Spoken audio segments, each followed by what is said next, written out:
Donc Jean Cherouvrier, eh bien, on a souhaité faire une mise en valeur de son œuvre ce week-end au compas, puisque c'est quelqu'un qui d'abord est décédé le 26 juin 2004, ça va faire 20 ans cette année.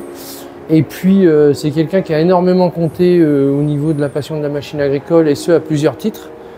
En ce qui concerne le compas, il s'est beaucoup investi auprès des amis du compas sur de nombreux événements, des expositions de miniatures puisqu'il était collectionneur de miniatures, des événements à l'échelle 1, notamment la ronde des tracteurs dans Chartres en 2000. Il avait largement aussi contribué à cet événement de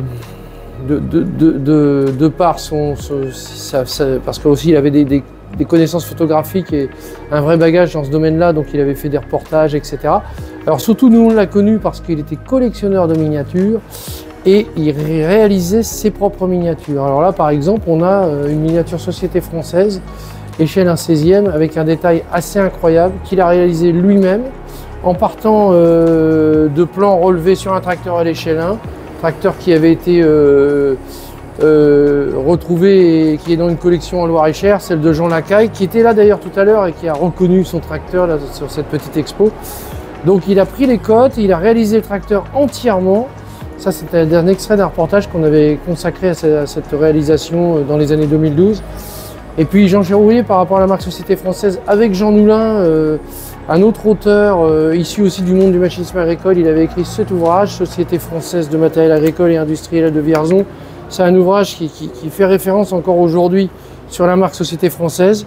Là, on a l'exemplaire qui avait été offert à un autre auteur emblématique du milieu, Christian Hanks, qui avait écrit longtemps dans Charge Utile. C'est le premier auteur qui s'est consacré à l'histoire du machinisme agricole dans le magazine Charge Utile à l'époque.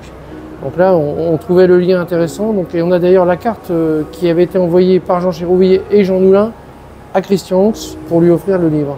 Donc voilà, ça c'est un petit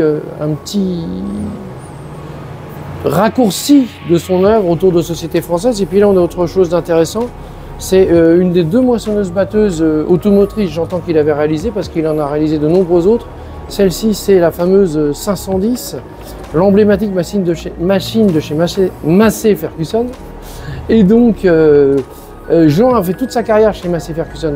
D'abord aux établissements Courvalin, puis ensuite à la Satema à Blois. Il a d'abord été mécanicien et puis commercial. Et donc, il connaissait bien la marque, il l'aimait. Ses premières réalisations sur la marque, c'était une moissonneuse-batteuse qu'il a réalisée dans les années 50. On pense d'ailleurs que c'est le premier collectionneur de miniatures agricoles qui a réalisé sa propre miniature en France. Pour la petite histoire, cette machine qui a l'échelle 1/10e, pourquoi l'échelle 1/10e? Il était parti de cendriers publicitaires de l'époque qui représentaient des pneus de tracteur. Et avec les deux cendriers, il a commencé à partir de là pour fabriquer tout le reste à la main. Et puis là, on a associé ça à un extrait d'un hommage qu'on lui avait rendu suite à son décès en 2004. Et il y avait cette fameuse photo que j'avais prise d'ailleurs ici, à l'occasion d'une exposition de miniatures sur la moissonneuse-batteuse dans les années 90, je pense, où il pose là devant une haie quelque part avec cette fameuse moissonneuse-batteuse dans ses mains. Là, on voit d'ailleurs une autre photo de lui où j'avais intitulé cet encadré « Le chantre du machinisme agricole » parce qu'il présentait là un bouquin, en l'occurrence je pense que c'est le bouquin sur Ferguson, et c'était avec Jean Noulin. Cette photo là, elle était prise ici au compas lors d'un salon de la miniature agricole dans les tout premiers. Et ils sont tous les deux là en photo. Et puis il y a quelques photos d'archives qui le concernent. Voilà. Donc c'était une petite expo, hein, mais c'était surtout symbolique. On y tenait à l'occasion de cette sortie de machines agricoles, cet événement symbolique que représente Tournée Moteur. On voulait lui rendre aussi hommage. Voilà.